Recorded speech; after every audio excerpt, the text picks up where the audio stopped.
BPM, le journal d'information locale.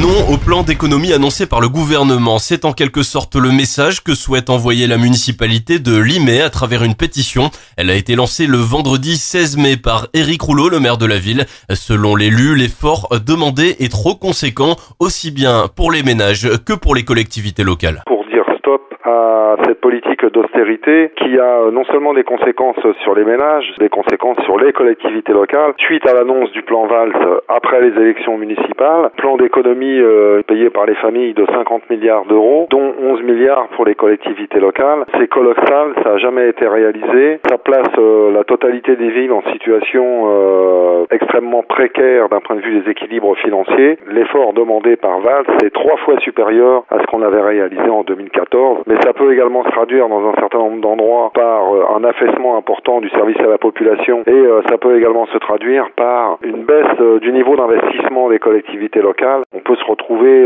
dans une situation d'austérité locale, des entreprises qui ont moins de travail et donc des suppressions massives d'emplois. L'objectif est de s'opposer à ce plan, d'interpeller mais aussi de proposer, premier axe avancé par le maire de Limay, la réalisation d'un audit de la dette. Moi, la première chose que je demande, c'est qu'il y ait un audit de la dette parce que je pense que pour prendre les bonnes mesures, il faut savoir d'où la dette vient. La dette ne vient pas, de mon point de vue, d'une augmentation des dépenses en direction des populations mises en œuvre par les gouvernements successifs. Je pense plutôt que la dette vient des intérêts de la dette versée maintenant depuis 30 ans, depuis que la loi prévoit que les États n'ont plus la possibilité d'emprunter au niveau de la Banque Centrale Européenne ou de la Banque de France, mais sont obligés d'emprunter dans des banques privées avec des taux d'intérêt demandés par les banques privées aux États qui sont colossaux, qui représentent en 30 ans l'équivalent de la dette du pays, quasiment 2000 milliards d'euros. Deuxième proposition que j'avance, aujourd'hui les entreprises, notamment les grosses entreprises cotées en bourse, ont des actifs financiers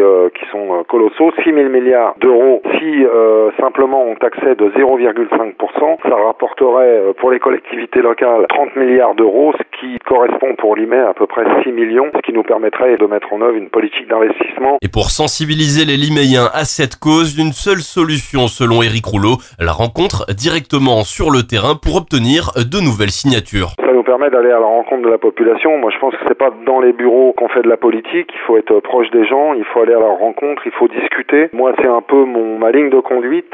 C'est gérer en luttant, quoi. C'est dans ce sens qu'on met en place une démarche de démocratie et d'action, et non pas de démocratie participative. C'est pas que de la sémantique pour permettre de changer réellement les choses. La pétition a été lancée il y a près de 10 jours et une centaine de signatures a été pour l'instant récoltée. La démarche devrait durer tout l'été et un premier bilan sera dressé à la rentrée.